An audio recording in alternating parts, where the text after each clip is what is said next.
the best stand-ups would all be good listeners because listening is, I guess, it's where you can measure your perspective against the world's. It's how you know if what you think is universal or what you think is unusual, or I guess you amplify things to be able to make the point you want to make inside of a bit. But I just I love hanging out with my friends and stuff, and I like when they talk as much, if not more, than when I talk.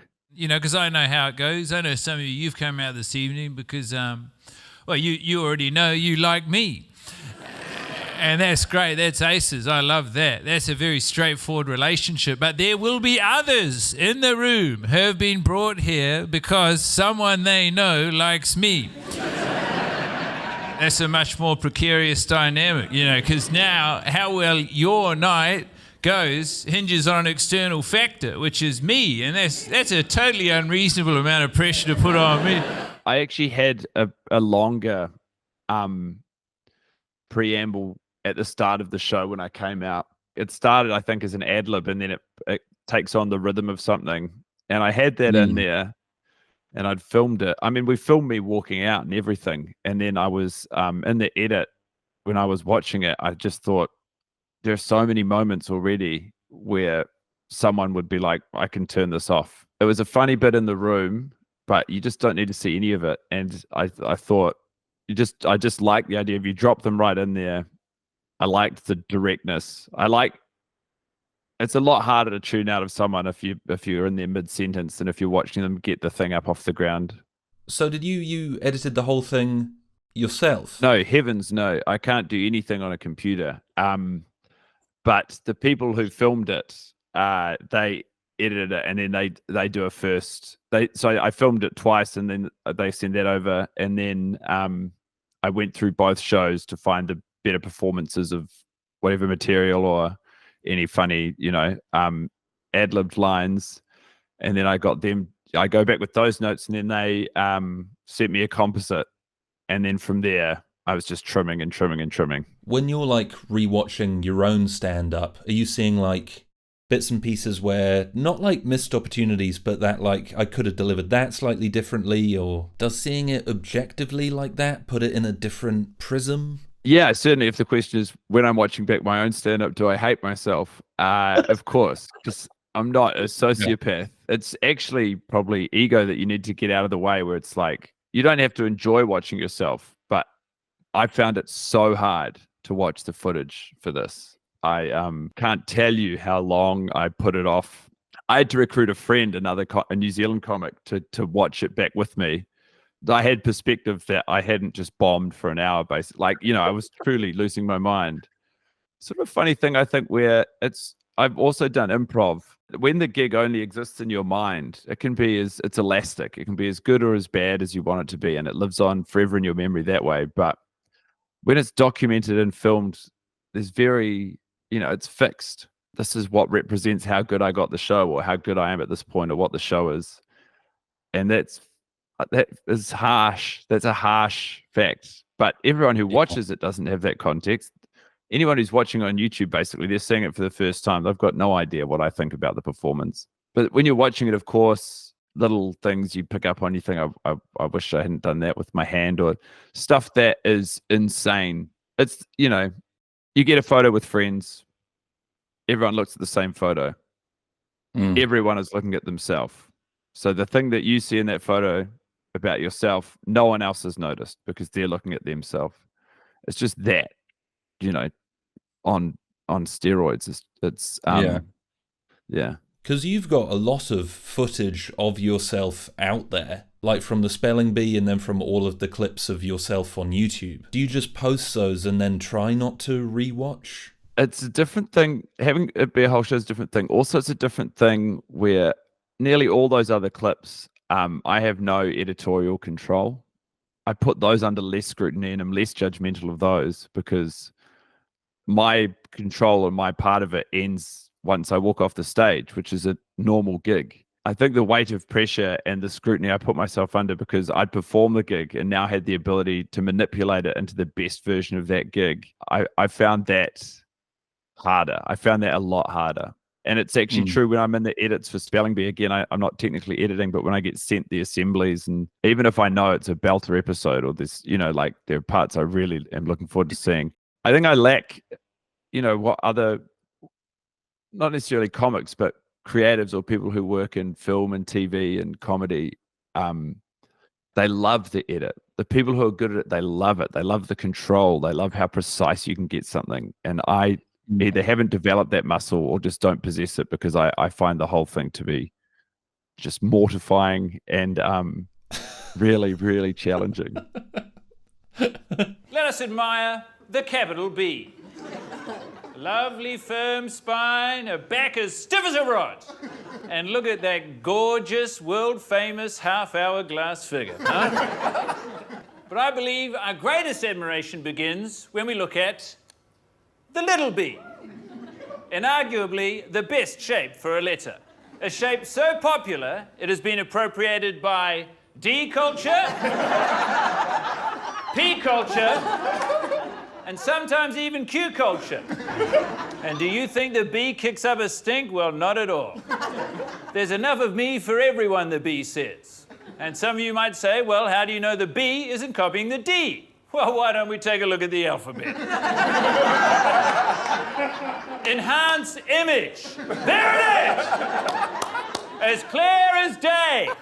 A, B, C, D. I guess there's like a through line throughout your career, an obsession with language. Were you an avid reader as a child? I know, I heard you say you love spelling stuff, but where did this, love of words and the way words sound originate?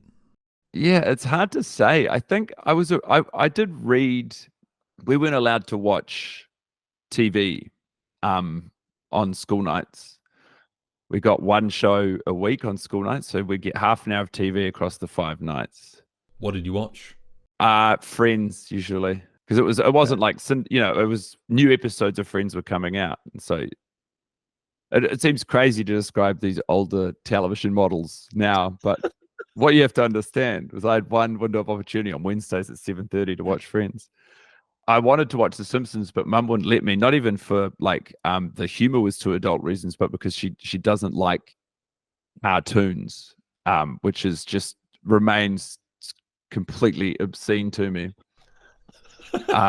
She can't watch Pixar films. I think it probably the closer that the cartoon gets to looking real, it probably.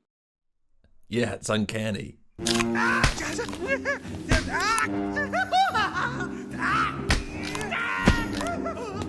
There was a bit of reading, and it turns out my dad is really funny, and I didn't realize for a long time because I sort of thought he was, I don't know if serious is right, but he wasn't playing for everyone else's laughs. He was largely amusing himself. And a lot of it was faux self-aggrandizing or superiority. I remember when I was 15 or 16, I sort of realized that he'd been sort of just kidding the whole time. And I thought, oh, that's funny.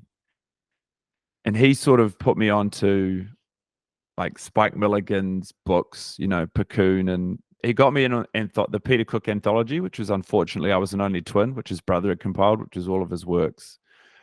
And so there were threads of comedy coming in. I can't really zero in on where the thing with language came. I just think it's funny. It's crazy. We share this thing. Norm Macdonald is a guy I look to whose use of language I find to be really, really clever and interesting. He clearly is so intelligent, and his persona is so dumb. I could see how much fun there is in that. And even down to mispronouncing words he's familiar with, because the way that it comes out that way is funnier. It's something that I sort of noticed and thought that is actually that's nice. You don't see Dobermans anymore, you notice that? Pit bulls now everywhere. Doberman's like a forgotten dog, you never see a Doberman. The way Norm speaks and how you said about he delivers language kind of wrong, as in his emphasis is on the wrong syllables. And I feel like you do that quite a lot as well. I wrote down one of the things. You say smarter than a fish during your fish run, but you say smarter than a fish. It feels different for fish, right? You know, because with fish, if I was in my day-to-day life, I was just walking down the street like that, you know, and then a sandwich just suddenly appears in front of me, no context, just a sandwich there. I would never eat that sandwich.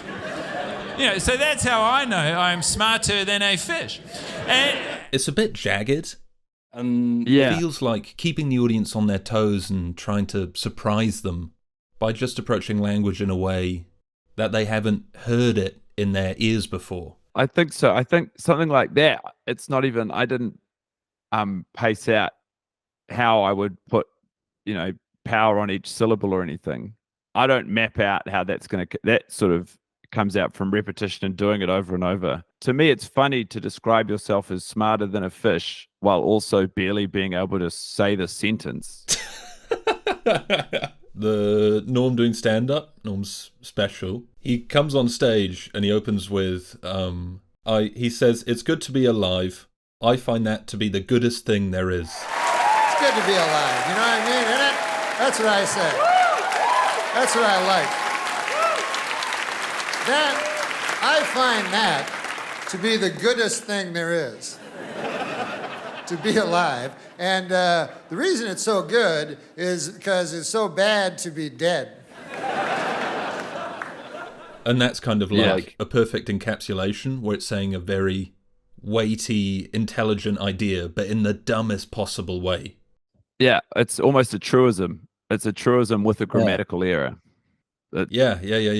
It's nice. And also, I mean, that was also Hitler's dog or whatever. But the start of that one is another thing where he's finishing on a joke. He's opening of that. He's just walking through a vineyard or something or down a path. And you can hear the overlay of him finishing another joke.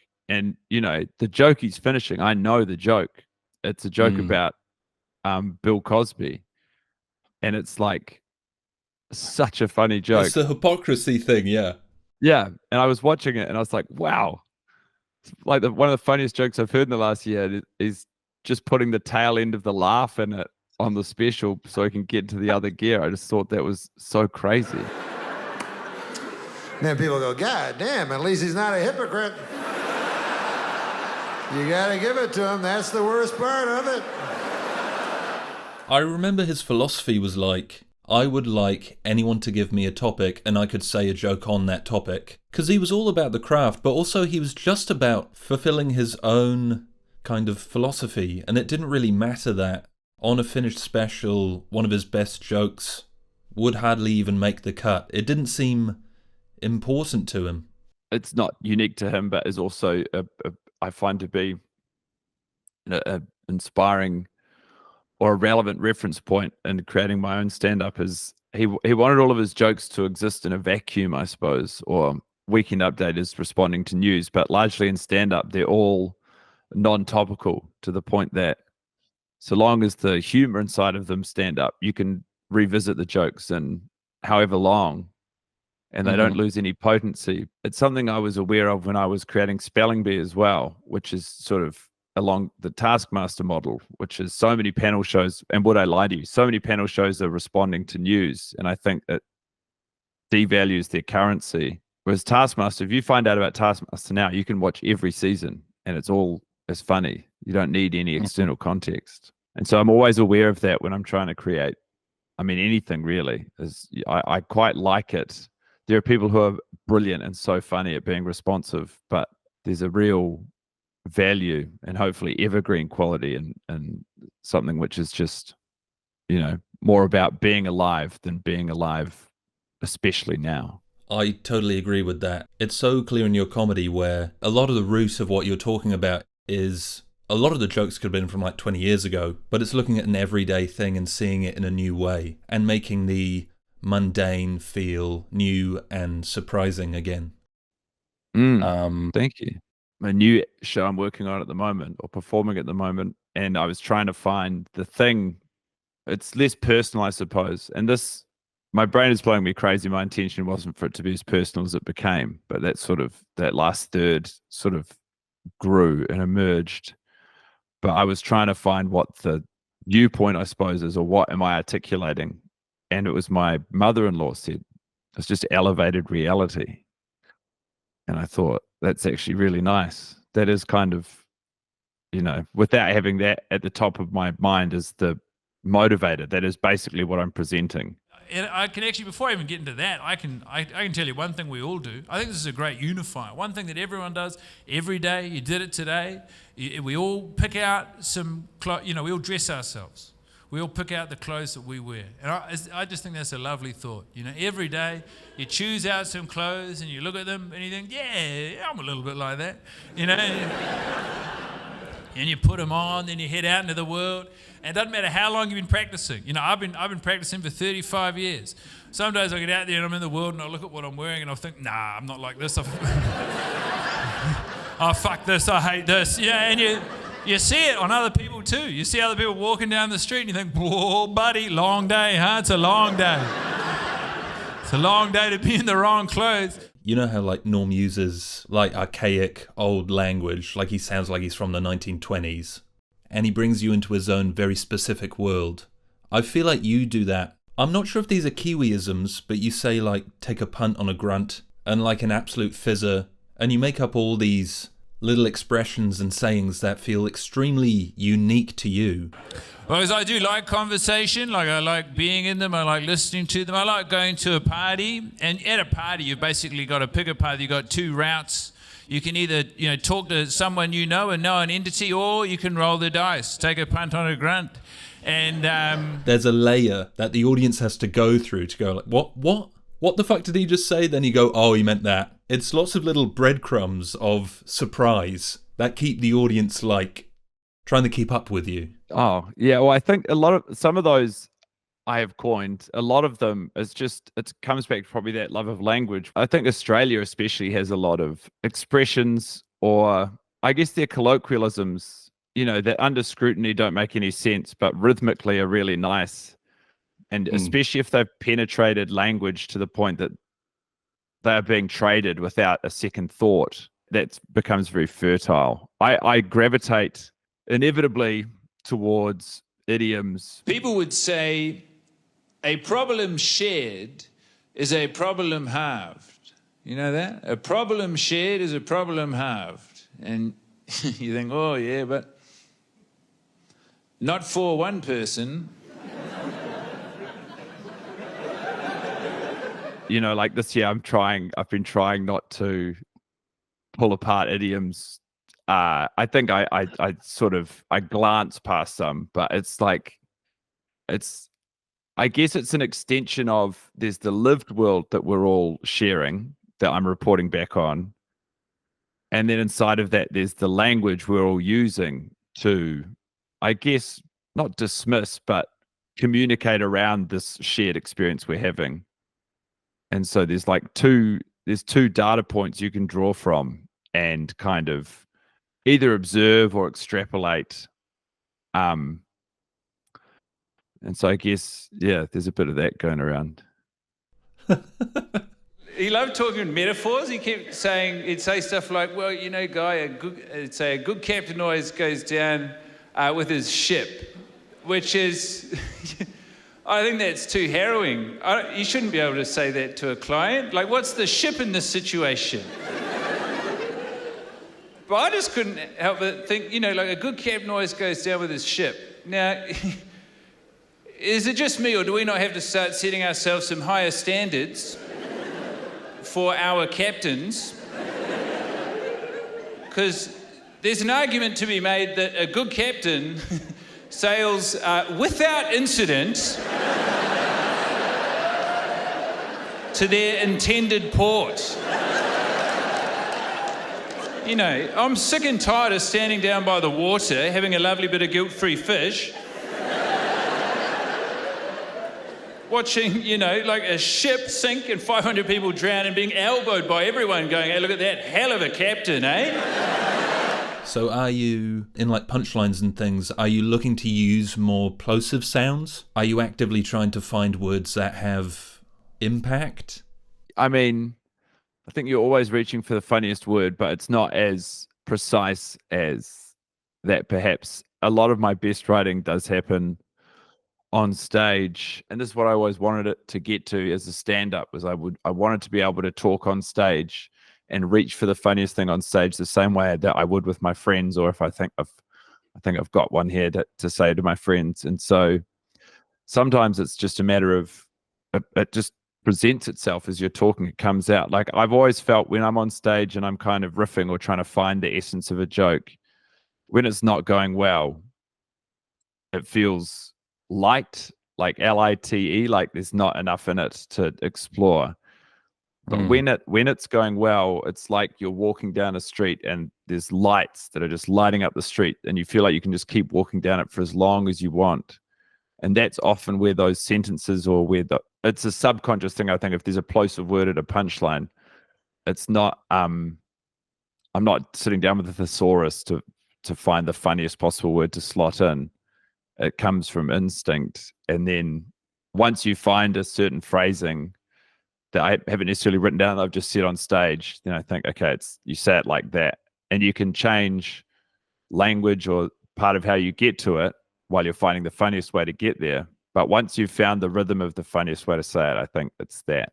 Once you find that rhythm, do you find then that sticks and cements, and that just becomes the way you want that joke to be delivered? Yeah, I mean, it's sort of crazy. The longer you go, the more you just sort of trust your instinct, and you trust that it does. I record them all, and if one night I get it just right, and the next night the same joke, which really was firing the night before, it's different. I'll listen back to the way that it was said on the respective nights, and it can just be because the words could be identical. It's just cadence. I go over it that way, but that's an after the fact thing.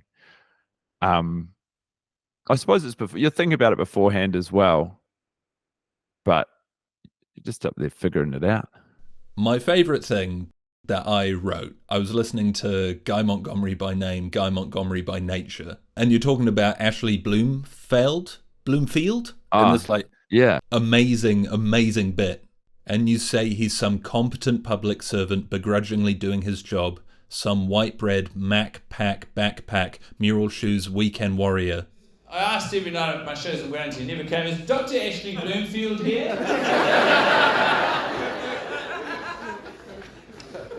What do we think of that guy? Yeah, we love that guy. It's the thing in New Zealand, we love that guy. God damn, we love that guy so much. Like, that is the level of exceptionalism we will tolerate in New Zealand.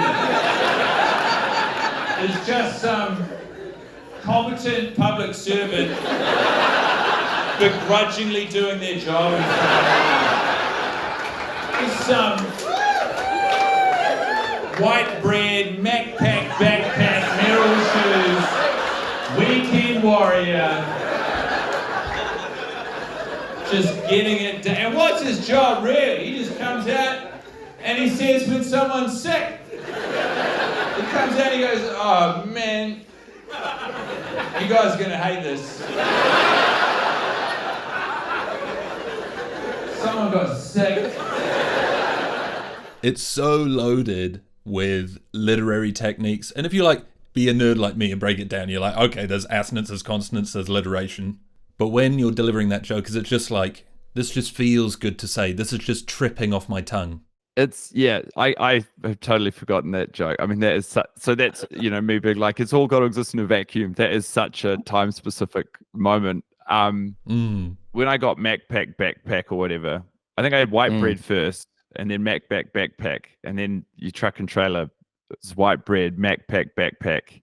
I think there's more, you're leaving meat on the bone if you don't put some other little rhythm on it. In that instance, it was deliberate. I don't know where I got backpack, Merrill shoes wearing weekend warrior.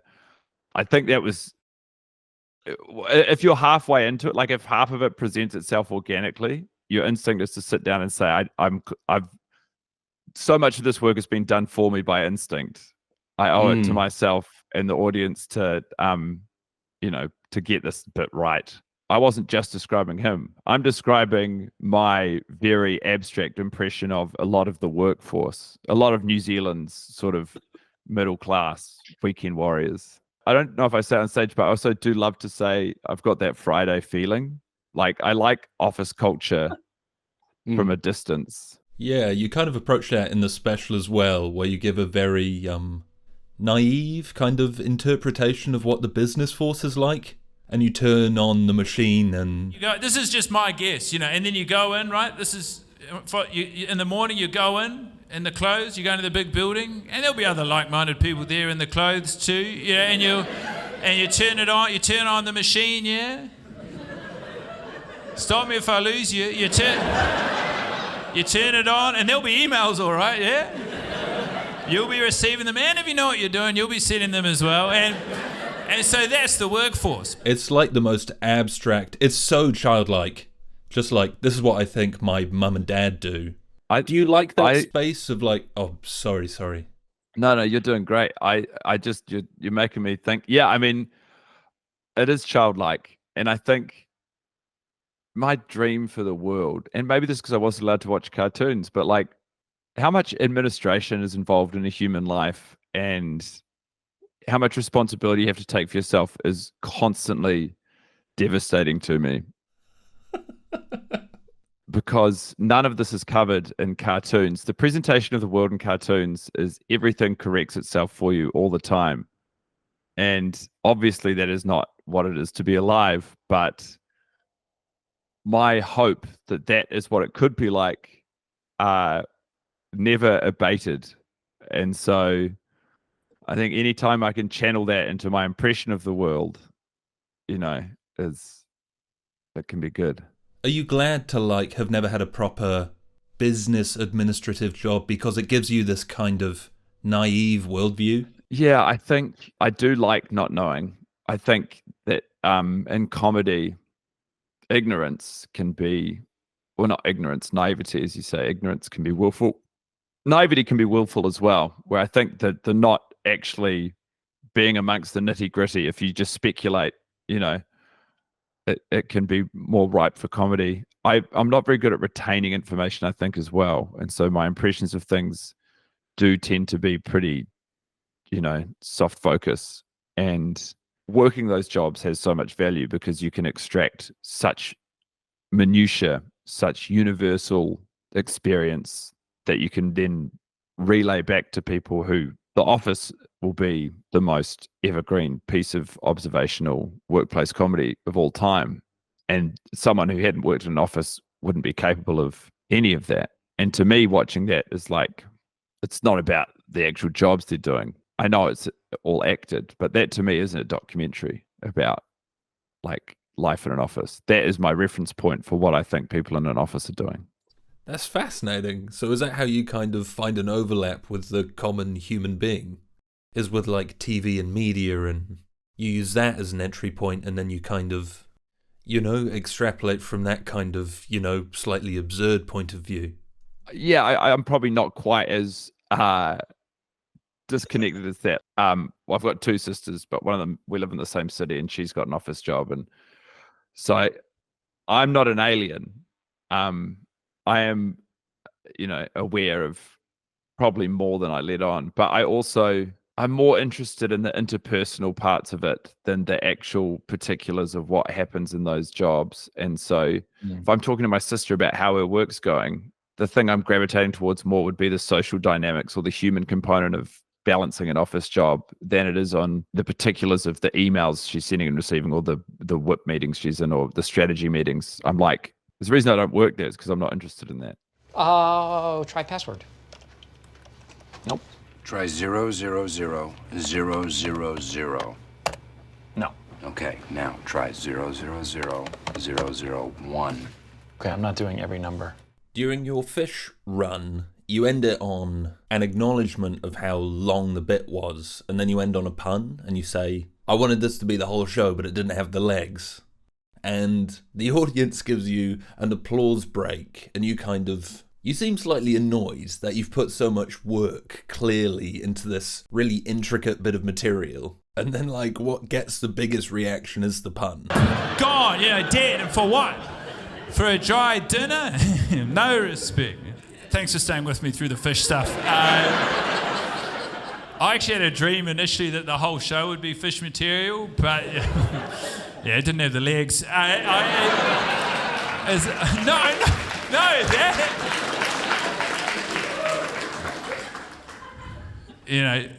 It's a complicated feeling when arguably the worst joke of the show gets the biggest clap.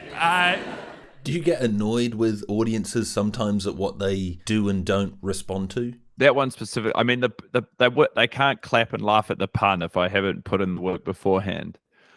I think what happened with that particular line is it was an accident one night. I said it. At one point, I was trying to get that fish, like the fish material, to be like, 10 to 15 minutes, and it just I couldn't get it there. So I think I said it in earnest. I said it didn't have the legs without thinking about the turn of phrase, and then people laughed, and then I sort of clocked it, and I thought, okay, well, I'll keep saying that. I guess because the conscious part of my mind had written so much of the preceding material, and the subconscious part sort of stumped. I guess like the hand of God basically delivered that pun, that every time the pun would be rewarded, on the back of my work, even though you could argue it's all my work, I'd be like, oh, come on. Even now I'm thinking about it, and it kind of does grate me. It's insane to separate it out, though, because to them, it's all just me.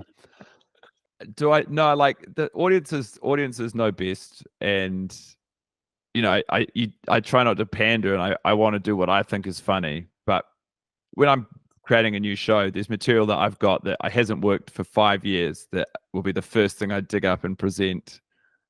And it still doesn't work.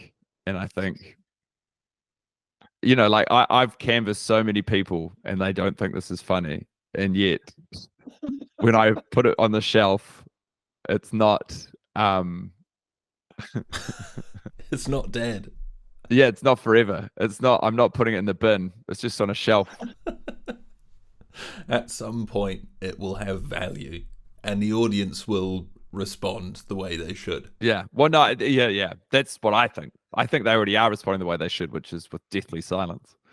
The word bomb, 2 B's, both pronounced differently. We have 1 B at the beginning, bombastic, bright, brilliant. Most letters would clock off after making such an emphatic statement at the start of a word, but not the tireless B. The B, as a matter of fact, packs up its stuff, and while the reader or speaker luxuriates through the O and the M, reappears. The hard-working B runs around the back of the word, and in almost unrecognizable form at that. A B that was previously bursting with energy now presents with a much calmer demeanor. In fact, the second B in bomb is so gentle, it's barely there at all. So you mentioned before about the end of the show, how it ends with quite a touching sentiment about being a stepdad and having Olive and your partner. But you said that wasn't an intentional part of the show. Did that just start creeping in, or? I think it was the step parenting material. I just thought I have not seen stand up about step parenting really. Not that I know, I'm sure there is, but I haven't come across it. And it had come to be such, obviously, this huge, defining, fulfilling part of my life. I think it's very difficult sometimes to watch someone do stand up about something that is fulfilling because it's not innately interesting. And if, people have stories, even in life, usually the stories, something bad happened to you. If all your stories, you're the hero, that's not a good story. No. And then I did good again, So usually the stories are you're embarrassed, something bad happened like that. I had a joke, I think, in the show the year before. I sort of talked about step parenting. I think I even said in the show, I came right up to the precipice of doing step parenting, which I said, and I don't have any material about step parenting. I'd sort of built the energy in the room to get to a point where I do material about it. And I said, I don't actually have any material about step parenting, but if you did, you've got to imagine it would sit pretty neatly right here. I don't mean to rag on parenting. There is one noble form of parenting, in my opinion, and that is step parenting. And I say that because that's the kind of parenting I do. And I gotta be completely honest with you, I don't have any jokes about step parenting, but if I did, you got to imagine this is where they go in the show.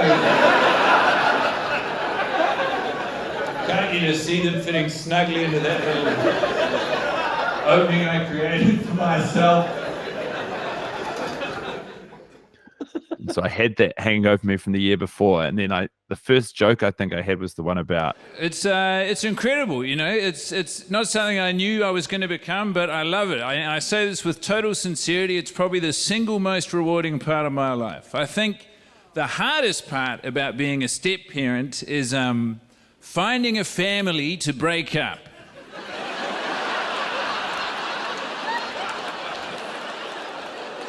I kid. No. If you find the right family, they will have done it themselves.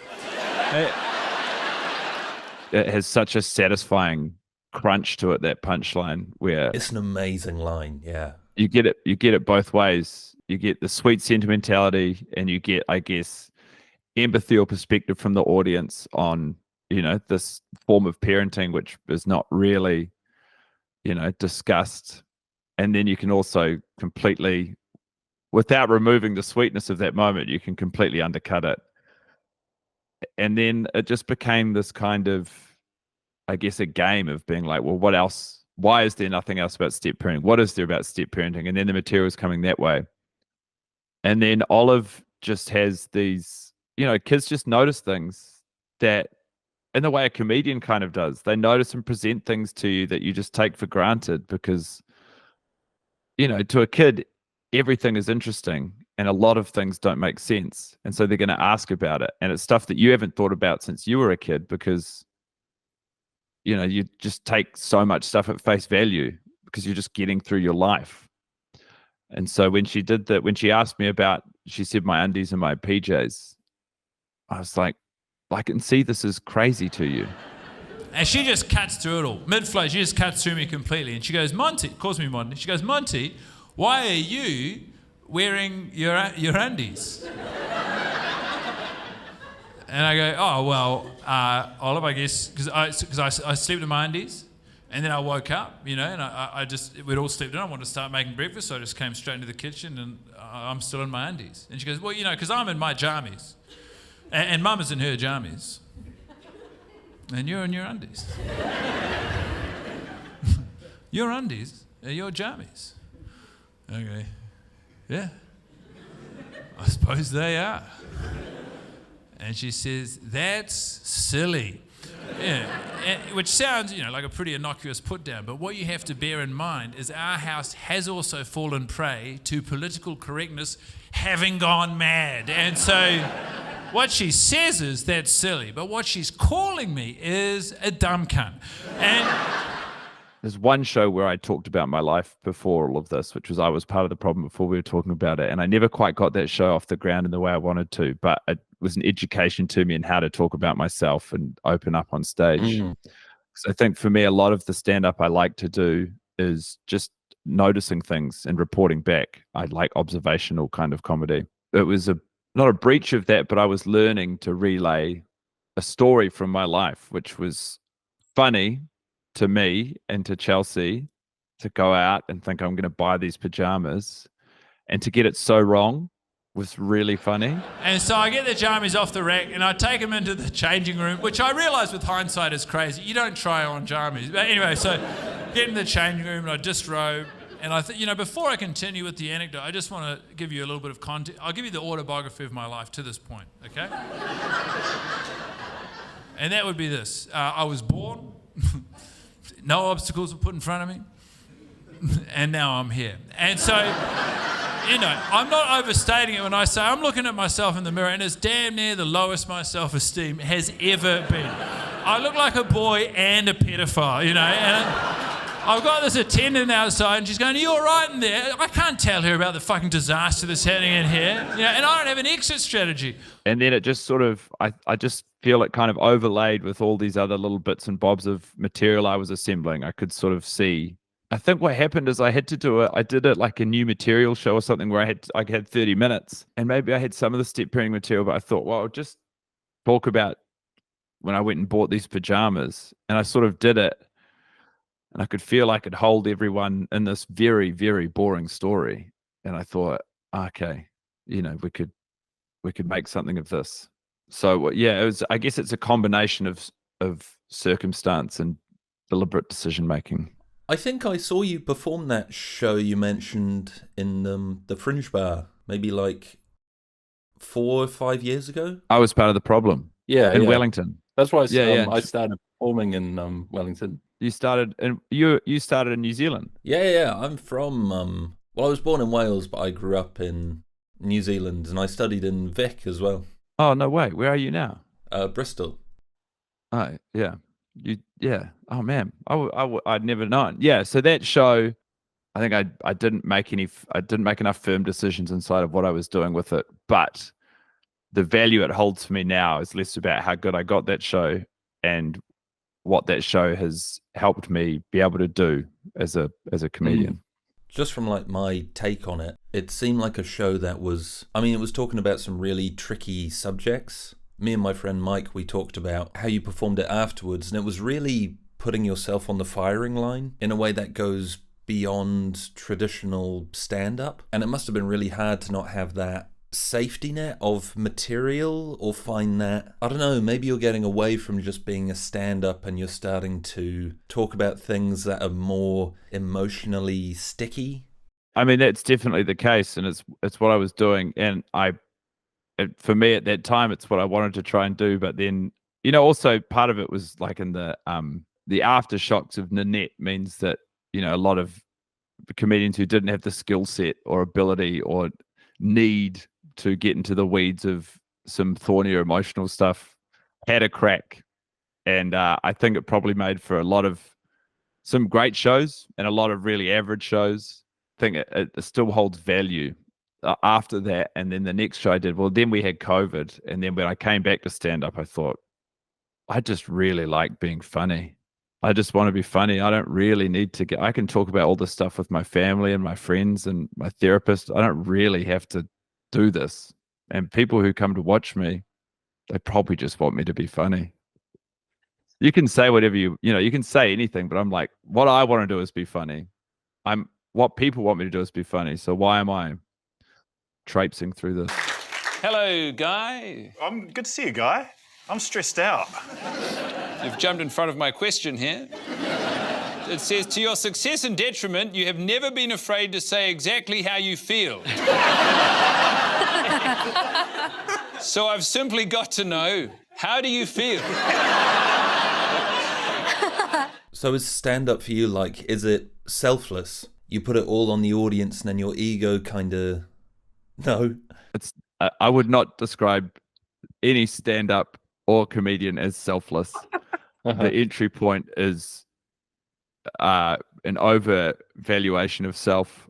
All like the thing I've always been interested in is laughing and making people laugh. And anytime anyone meets a famous person or a sports person, I want to know if they're funny. And anytime anyone meets anyone, really, I want to know if the person was funny. It's like an obsession, I guess. And so it's good to make a show that you're uncomfortable with, or it's good to challenge yourself in these ways. But I've been going long enough now, I think I know that what I want to do. When you start, the improvement curve is so sharp because you're trash. And so you can get so much better so fast. And then you reach your first kind of plateau and you have to work through that. And that can be a bit challenging when all of a sudden it's not exciting that you can make people laugh. I think when you're starting, you're saying what you think will make an audience. You're saying stuff that you hope the audience will find funny. And then you kind of master that. And then when you plateau, that's the next bit, I think, is when you're learning to say stuff that you find funny. And Sam said to me one time, he goes, you got good jokes, man. He goes, but I noticed you talk about dogs and shit. And he's like, are you really interested in dogs? And I was like, no, I don't give a fuck about dogs. Right. And he said, well, why don't you just talk about what you're interested in? Mm-hmm. So from then on, it became death. You keep going. And the growth spurt I had on the back of that show, and I suppose whatever sporadic performance I could get together in 2020, when it came to 2021, the show I had, which was Go Montgomery by name, Go Montgomery by nature, it was the most confident I've felt. It was the funniest I've been. I knew how I could make people laugh. And, then it's been, how do I go from there? I listened to one of your interviews where you were saying that you're not in control of the breakthroughs you have when you're performing stand-up. You can control how hard you work, but I don't know that you can necessarily control your growth or growth spurts as a comedian. And, you just hit a vein or a seam where it's like all of a sudden jokes are presenting themselves to you almost. It's like you're working, the harder you work, the luckier you get. But like the way that it all comes together is really fortunate. Is it just getting down to just getting on stage and feeling good about the material and letting the epiphanies happen in the moment? I suppose it's analogous to sports, which is a reference I sometimes use. The writing is training and practice, and that's great. You have to practice a lot. But the performing is the doing. All of the writing is in service of the performing. And so when I started, a friend always would present it to me. He said, he thought that there were comedians who write and writers who perform comedy. Initially, I was definitely a comedian who wrote, and then the ledgers balanced somewhat. Where now there's value in the writing, obviously, but it's different for everyone. But for me, I'm usually going to find the funniest way of presenting something on stage. At the moment, in my show I'm doing right now, there was a joke I'm getting to, and to get there, I get caught between articulating the idea sort of in earnest, or articulating what I'm trying to say, and making it funny. And I kind of split the difference. And so I was doing neither. And I'd go out and I'd have people laughing, and then there'd be a dip because I'd be sort of half explaining, half joking about something, and then it would be funny again. And so I spent basically an hour and a half walking around. I sort of went back to the premise. I boiled it down to what I was trying to say. And then I spent an hour and a half walking around saying over and over again, trying to find the right sentence to say it. And so I guess that's like a splitting the difference of the writing process, whereby I didn't have an audience for that when I was practicing it, but the effective way for me to write it was to just say it out loud over and over again to figure out the way that sentence needs to work. You guys are an intelligent room. You guys are an intelligent room. You must be aware of the long-standing battle between water and land for who will control the earth. You got to admit, we put a lot of our eggs in the land basket. Now, there could have been an error. And I tell you, who's turning the tide on all this, Tony? Who's changing the conversation? It's ice. So I thought ice was on our side. It turns out ice has been water the whole time. What a betrayal. What a turncoat ice turned out to be. I drink my enemy, yeah.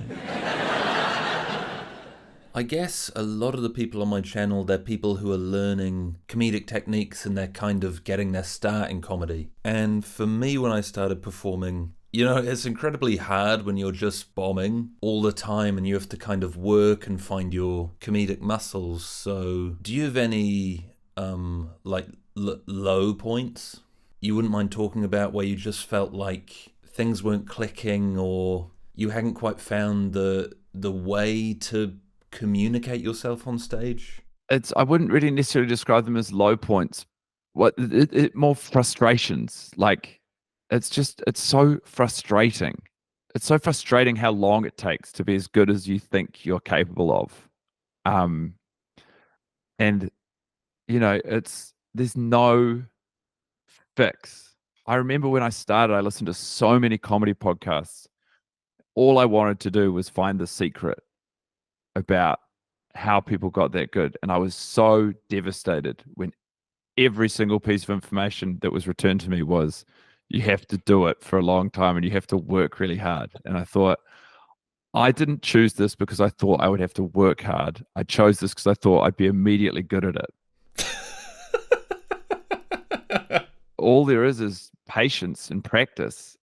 Like those frustrations when you feel like a joke isn't working the way you want to, or the audience isn't getting it. So many gigs I had where I thought they didn't get it. I'd listen back to the recording, and half of the information that I had in my head, I hadn't presented to them out loud. And I thought, of course they didn't get it. That's another hard part, especially when you're starting and trying to break through and find your voice. At some point, it's not a meritocracy. It's as far as creative industries are, there's a certain closeness to it where you have to be funny to make progress to an extent. But, so much of it is just the work you have to do. And so whenever I would, feel frustrated, I would go back to what my output in that situation was. And, you know, it's frustrating, but it's also almost a relief. We're like, well, it's something I'm doing, you know, because if it's something you're doing, it's something you can control. If it's something external, which it usually never is, what the fuck are you going to do about that? Beautifully said. I mean, I don't think I have any more questions. Oh, If you're that's awesome. happy to go, but I'm happy as I mean, I hope, you know, I probably haven't thought about some of that stuff before. You had really good questions. So it was, it was an enjoyable chat.